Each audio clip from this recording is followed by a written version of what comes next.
días desde Candil Radio los alumnos y alumnas de la clase de primero B del Colegio Clara Campoamor os presentamos nuestro programa de radio, hecho con mucha ilusión, porque nos gusta contar lo que hacemos en nuestro colegio.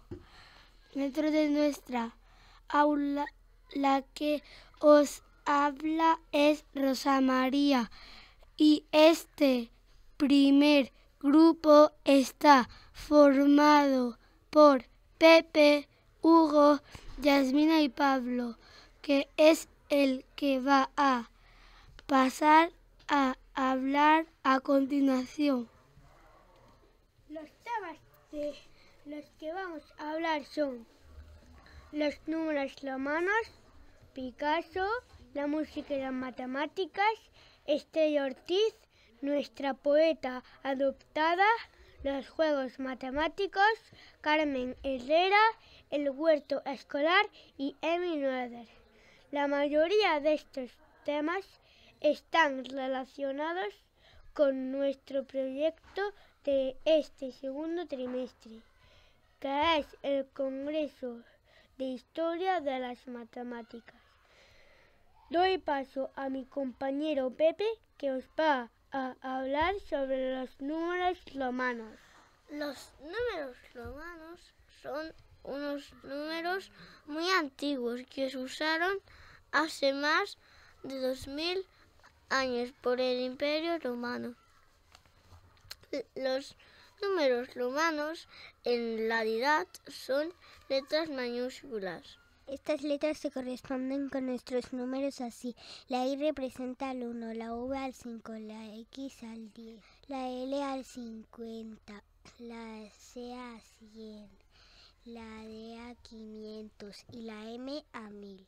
Para poder leer estos números tenemos que saber ciertas reglas, como por ejemplo que para leerlos hay que hacerlo de izquierda a derecha, que el máximo de repeticiones que se permiten de algunas letras es de 3, que hay letras que no se pueden repetir, como son la V, la L y D. Que una raya encima de un número significa que ese número se multiplica por 1000. Por ejemplo, si tenemos el número VI, que es igual al 6, si tiene encima una raya sería el 6000. Os paso con mi compañero Hugo. Aunque ha pasado mucho tiempo desde se inventaron los números romanos, y hoy en día se sigue utilizando como los relojes, como nombrar a los reyes o los siglos. Y con esta información sobre los números romanos, damos paso al siguiente grupo. Nuestro grupo es Lucía, Martina, Fran Mario, Fran Torres y yo, Eloísa. Hoy os vamos a hablar de Emi Noether, la madre de la matemática moderna. Nació el 23 de marzo de 1882 en Baviera y Alemania, hija del matemático Max Noether. Os paso con mi compañero Fran Mario. En un principio Emi Noether quería estudiar idiomas, pero después decidió estudiar matemáticas con su padre Max Noether. En la universidad donde estudió Emi Noether solo había 2 mujeres cuando terminó su doctorado primero. Dio clases sustituyendo a su padre Max Noether cuando estaba enfermo o a escondidas. Esto fue debido no solo al hecho de ser mujer, sino también por ser judía.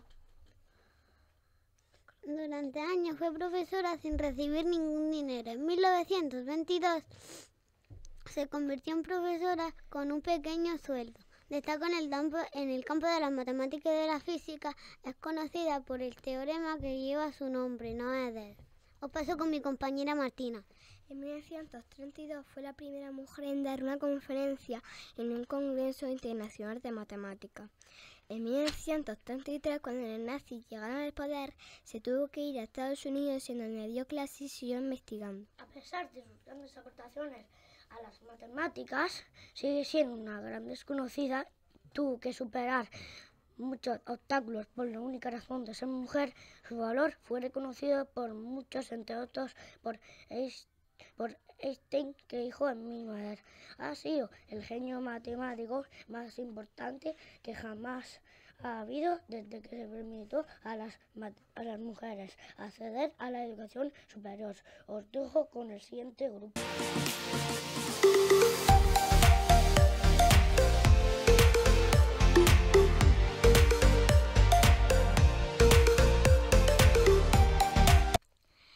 Somos el grupo formado por Lucas, Fran, Mateo, Alicia, Mateo y esta que os habla, Valentina. Nuestro grupo os va a hablar de la poeta que hemos adoptado para trabajar en clase para el Día del Libro, Estrella Ortiz, y además os vamos a contar la importancia del juego en las matemáticas. Estrella Ortiz nació en el año 1959 en Guadalajara, España. Es una cuentacuentos y escritora española. Os paso con mi compañero Mateo. Algunos de sus libros son De paseo, Sol solito, Luna lunera, 5 lobitos, El cerezo, todo en su lugar, Cada oveja con su pareja, El circo de las nubes, Al escondite, El camino de las manzanas, Las 4 canciones, La mariposa, Regalos.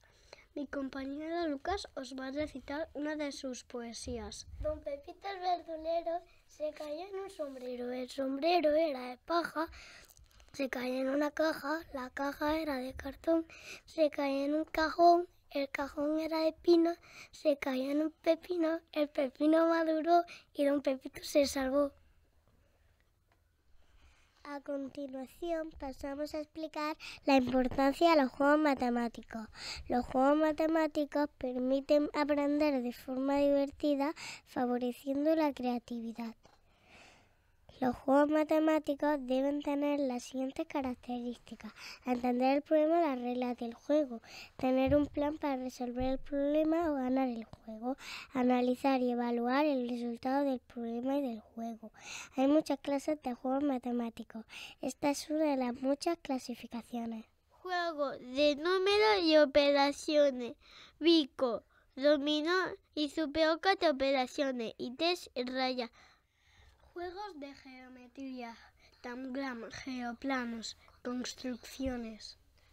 Juegos de probabilidad y estadística, dados, cartas, canicas, tablas, gráficas. Juegos de medidas y dinero, Monopoly, instrumento de medida y caja registradora. Os damos paso al siguiente grupo.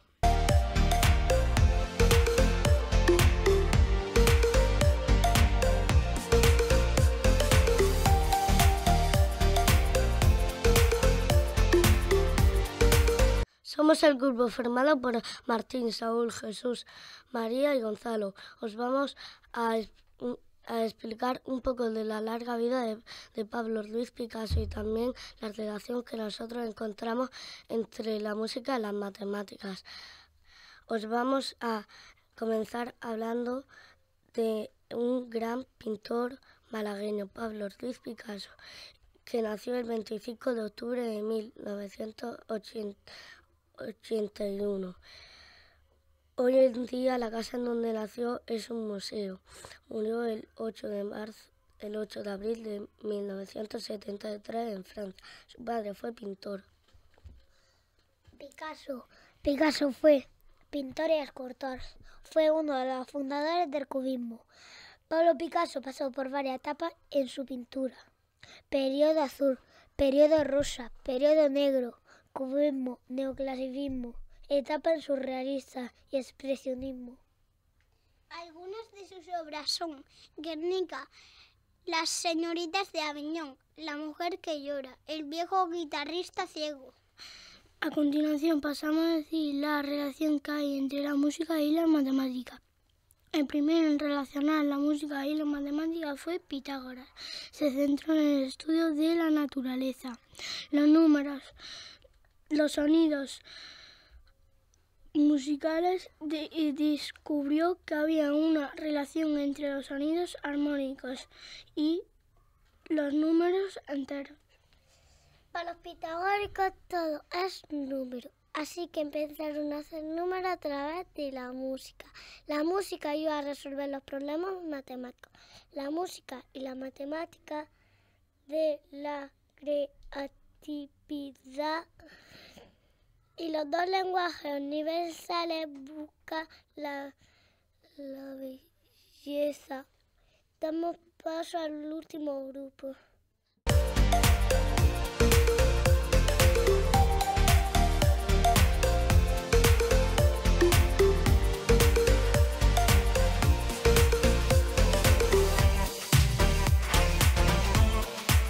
Somos el grupo formado por Emma, Rodrigo, Antonio, Marta y Enzo. Vamos a hablar de la vida y obra de Carmen Elena y de nuestro huerto escolar.